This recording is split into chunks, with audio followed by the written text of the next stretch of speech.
ಒಂದೆಡೆ ಬೆಂಗಳೂರಿನಲ್ಲಿ ಬಿಜೆಪಿ ನಾಯಕರ ಸಭೆ, ಉಸ್ತುವಾರಿ ಅರುಣ್ ಸಿಂಗ್ ನೇತೃತ್ವದಲ್ಲಿ ಸಭೆ ನಡೆಯಲಿದೆ. ರಾಜ್ಯ ಬಿಜೆಪಿಯ ಉಸ್ತುವಾರಿ ಎಲೆಕ್ಷನ್ ಮುಗಿದ ಮೇಲೆ ಫಸ್ಟ್ ಟೈಮ್ ರಾಜ್ಯಕ್ಕೆ ಬರ್ತಾ ಇರೋದು. ಗೆದ್ರೆ ಮಾತ್ರ ಇಲ್ಲೇ ಇರೋರು, ಆದರೆ ಸೋತಾದ್ಮೇಲಂತೂ ಕಾಣಿಸ್ಕೊಂಡೇ ಇರಲಿಲ್ಲ. ರಾಜ್ಯ ಬಿಜೆಪಿಯ ಉಸ್ತುವಾರಿ ಈಗ ಕರ್ನಾಟಕದ ಮಖ ನೋಡ್ಲಿಕ್ಕೆ ಬರ್ತಾ ಇದ್ದಾರೆ. ಅರುಣ್ ಸಿಂಗ್ ಅವರು, ಅವರ ನೇತೃತ್ವದಲ್ಲಿ ಸಭೆ ನಡೆಯಲಿದೆ. ಮತ್ತು ಒಂದು ಕಡೆ ಇಂದು ದೆಹಲಿಗೆ ಸೋಮಣ್ಣ ಪ್ರಯಾಣವನ್ನು ಬೆಳೆಸ್ತಾ ಇದ್ದಾರೆ. 2 ರಿಂದ 3 ದಿನ ದೆಹಲಿಯಲ್ಲೇ ವಾಸ್ತವ್ಯವನ್ನು ಹೂಡಲಿದ್ದಾರೆ ಸೋಮಣ್ಣ.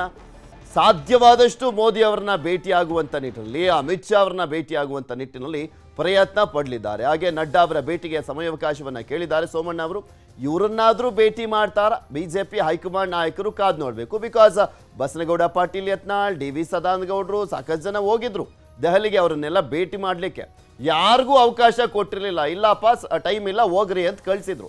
ಈಗ ಸೋಮಣ್ಣ ಹೋಗಿದ್ದಾರೆ. ಈಗ ಸೋಮಣ್ಣ ಅವ್ರನ್ನ ಭೇಟಿ ಮಾಡಲಾಗುತ್ತಾ? ಇವ್ರದ್ದು ಅಷ್ಟೇ ಓದ ಪುಟ್ಟ ಬಂದ ಪುಟ್ಟ ಆಗುತ್ತಾ? ಕಾದು ನೋಡಬೇಕಾಗಿದೆ. ಸೋಮಣ್ಣ ಅವರ ದೆಹಲಿಯ ಪ್ರವಾಸ, ಹೈಕಮಾಂಡ್ ನಾಯಕರನ್ನ ಭೇಟಿ ಆಗುವಂಥದ್ದು. ಇದೆಲ್ಲದ್ರ ಬಗ್ಗೆನೂ ಕೂಡ ಮತ್ತಷ್ಟು ಮಾಹಿತಿಯನ್ನು ಕೊಡ್ತಾ ಹೋಗ್ತಾರೆ ನಮ್ಮ ಪ್ರತಿನಿಧಿ ಕೃಷ್ಣ. ನಮ್ಮ ಜೊತೆ ನೇರ ಸಂಪರ್ಕದಲ್ಲಿ ಜಾಯಿನ್ ಆಗ್ತಾ ಇದ್ದಾರೆ. ಕೃಷ್ಣ, ಇವತ್ತು ವಿಜೇಂದ್ರ ಅವರು ಅರುಣ್ ಸಿಂಗ್ ಅವರ ನೇತೃತ್ವದಲ್ಲಿ ಒಂದು ಕಡೆ ಸಭೆ ನಡೀತಾ ಇರುವಂಥದ್ದು. ಫಸ್ಟ್ ಟೈಮ್ ಅರುಣ್ ಸಿಂಗ್ ಸೋತ ನಂತರ ರಾಜ್ಯದಲ್ಲಿ ಬಿಜೆಪಿ ಈ ಕಡೆ ಮುಖವನ್ನು ಹಾಕ್ತಾ ಇರುವಂಥದ್ದು.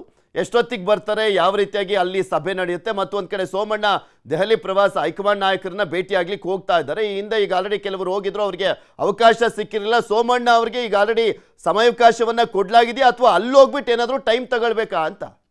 ಪೃಥ್ವಿರಾಜ್, ಈಗಾಗಲೇ ಸೋಮಣ್ಣ ಅವರು ಸಮಯಾವಕಾಶವನ್ನು ಕೇಳಿದ್ದಾರೆ. ಆದರೆ ಹೈಕಮಾಂಡ್ ನಾಯಕರು ಅದ್ರ ಬಗ್ಗೆ ಇನ್ನೂ ಕೂಡ ಸ್ಪಷ್ಟವಾದಂಥ ಸಂದೇಶವನ್ನು ಕೊಟ್ಟಿಲ್ಲ. ಆದರೆ ಸೋಮಣ್ಣ ಅವರು ಭೇಟಿಗೆ ಅವಕಾಶ ಕೇಳಲಾಗಿದೆ ಅನ್ನೋ ಕಾರಣಕ್ಕೋಸ್ಕರವಾಗಿ ದೆಹಲಿಗೆ ಪ್ರಯಾಣವನ್ನು ಬೆಳೆಸ್ತಿದ್ದಾರೆ. ಸಂಜೆ 4:30 ವಿಮಾನದ ಮುಖಾಂತರವಾಗಿ ದೆಹಲಿಗೆ ಪ್ರಯಾಣವನ್ನು ಬೆಳೆಸ್ತಾ ಇರುವಂಥದ್ದು. ಈಗಾಗಲೇ ಸೋಮಣ್ಣ ಅವರು ಪ್ರಮುಖವಾಗಿ ಚುನಾವಣೆಯ ಸೋತ ಬಳಿಕವಾಗಿ ಎಲ್ಲೂ ಕೂಡ ಕಾಣಿಸ್ಕೊಂಡಿರಲಿಲ್ಲ, ಎಲ್ಲೂ ಕೂಡ ಮಾತಾಡಿರಲಿಲ್ಲ. ಪ್ರಮುಖವಾಗಿ ಯಡಿಯೂರಪ್ಪ ಮತ್ತು ವಿಜೇಂದ್ರ ಅವರ ವಿರುದ್ಧವಾಗಿ ಅಸಮಾಧಾನಗೊಂಡಿದ್ರು. ಮತ್ತೆ ಪ್ರಮುಖವಾಗಿ ಆ ಒಂದು ವಿಚಾರದ ಬಗ್ಗೆ ಎಲ್ಲೂ ಕೂಡ ಪ್ರಸ್ತಾಪವನ್ನು ಕೂಡ ಮಾಡಿರಲಿಲ್ಲ.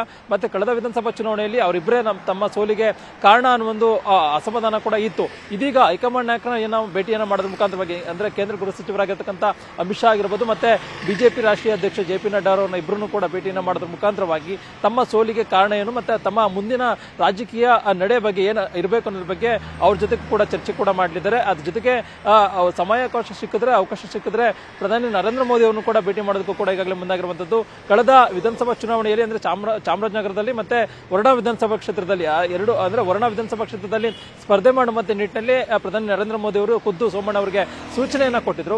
ಆ ಕಾರಣಕ್ಕೋಸ್ಕರವಾಗಿಯೇ ಅವ್ರ ಜೊತೆ ಮಾತಾಡೋದ್ರ ಮುಖಾಂತರವಾಗಿ ಮುಖ್ಯವಾಗಿ ಕಳೆದ ವಿಧಾನಸಭಾ ಚುನಾವಣೆಗೆ ಏನೆಲ್ಲ ಕಾರಣ ಆಯಿತು ಸೋಲಿಗೆ ಅನ್ನೋದ್ರ ಬಗ್ಗೆ ನರೇಂದ್ರ ಮೋದಿ ಅವ್ರಿಗೂ ಕೂಡ ಗಮನಕ್ಕೆ ತರೋದ್ರ ಮುಖಾಂತರವಾಗಿ ಬರ್ತಕ್ಕಂಥ ದಿನಗಳಲ್ಲಿ ಪಕ್ಷದಲ್ಲಿ ಸೂಕ್ತವಾದಂತಹ ಸ್ಥಾನಮಾನ ತೆಗೆದುಕೊಳ್ಳೋದ್ರ ಜೊತೆಗೆ ಬರುವಂತ ಲೋಕಸಭಾ ಚುನಾವಣೆಯಲ್ಲಿ ಸ್ಪರ್ಧೆ ಬಗ್ಗೆ ಒಂದಷ್ಟು ನಿರ್ಧಾರವನ್ನ ಮಾಡುವಂತ ಸಾಧ್ಯತೆ ಕೂಡ ಇರುವಂತದ್ದು. ಈಗಾಗಲೇ ಬಿಜೆಪಿ ಹೈಕಮಾಂಡ್ ನಾಯಕರನ್ನ ಭೇಟಿ ಮಾಡೋದಕ್ಕೂ ಮುಂಚಿತವಾಗಿ ವಿ ಸೋಮಣ್ಣ ಅವರು ಬಿಜೆಪಿ ರಾಷ್ಟ್ರೀಯ ಜೆಡಿಎಸ್ನ ವರಿಷ್ಠರಾಗಿರ್ತಕ್ಕಂಥ ಎಚ್ ಡಿ ದೇವೇಗೌಡರನ್ನು ಕೂಡ ಭೇಟಿಯನ್ನು ಮಾಡೋದ್ರ ಮುಖಾಂತರವಾಗಿ ಚರ್ಚೆ ಕೂಡ ಮಾಡಿದ್ದಾರೆ. ಮತ್ತೆ ತುಮಕೂರಲ್ಲಿ ಸ್ಪರ್ಧೆ ಮಾಡುವಂತ ನಿಟ್ಟಿನಲ್ಲೂ ಕೂಡ ಅವರು ಇಂಗಿತವನ್ನು ಕೂಡ ವ್ಯಕ್ತಪಡಿಸಿದ್ದಾರೆ. ಹೀಗಾಗಿ ಅಂತಿಮವಾಗಿ ಹೈಕಮಾಂಡ್ ನಾಯಕರನ್ನ ಭೇಟಿಯನ್ನು ಮಾಡೋದ್ರ ಮುಖಾಂತರವಾಗಿ ಒಂದಷ್ಟು ನಿರ್ಧಾರಗಳು, ಅಂದ್ರೆ ಈಗಾಗಲೇ ಸೋಮಣ್ಣ ಅವರು ಕಾಂಗ್ರೆಸ್ಗೆ ಸೇರ್ತಾರೆ ಅನ್ನೋದ್ರ ಬಗ್ಗೆ ಕೂಡ ದೊಡ್ಡ ಮಟ್ಟದ ಚರ್ಚೆ ಆಗ್ತಾ ಇದೆ. ಹೀಗಾಗಿ ಎಲ್ಲ ಊಹಾಪೋಹಗಳಿಗೂ ಕೂಡ ತೆರೆಯುವಂತ ನಿಟ್ಟಿನಲ್ಲಿ ಬಿಜೆಪಿಯ ತಮ್ಮ ಮುಂದಿನ ನಿಲುವನ್ನು ಸ್ಪಷ್ಟವಾದಂತಹ ನಿರ್ಧಾರವನ್ನು ಪ್ರಕಟ ಮಾಡುವಂತ ನಿಟ್ಟಿನಲ್ಲಿ ಈ ಒಂದು ಸೋಮಣ್ಣ ಅವರ ದೆಹಲಿ ನಾಯಕರ ಭೇಟಿ ಸಾಕಷ್ಟು ಈಗ ಕುತೂಹಲಕ್ಕೆ ಎಡೆ ಮಾಡಿಕೊಂಡಿರುವಂತದ್ದು. ಪೃಥ್ವಿರಾಜ್, ಓಕೆ, ಧನ್ಯವಾದ ಕೃಷ್ಣ ನಿಮ್ಮೆಲ್ಲ ಮಾಹಿತಿಗಾಗಿ.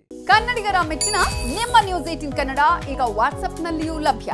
ಕರ್ನಾಟಕ ಮತ್ತು ದೇಶ ವಿದೇಶದ 360 ಡಿಗ್ರಿ ಸುದ್ದಿ ವಿವರವನ್ನ ನೀವು ನಿಮ್ಮ ಕೈ ಬೆರಳುಗಳಲ್ಲಿಯೇ ಪಡೆಯೋದಿಕ್ಕೆ ಈ QR ಕೋಡ್ ಅನ್ನ ಸ್ಕ್ಯಾನ್ ಮಾಡಿ. ನಮ್ಮ ಚಾನೆಲ್ ಅನ್ನ ಫಾಲೋ ಮಾಡಿ, ನೋಟಿಫಿಕೇಶನ್ ಆನ್ ಮಾಡಿ.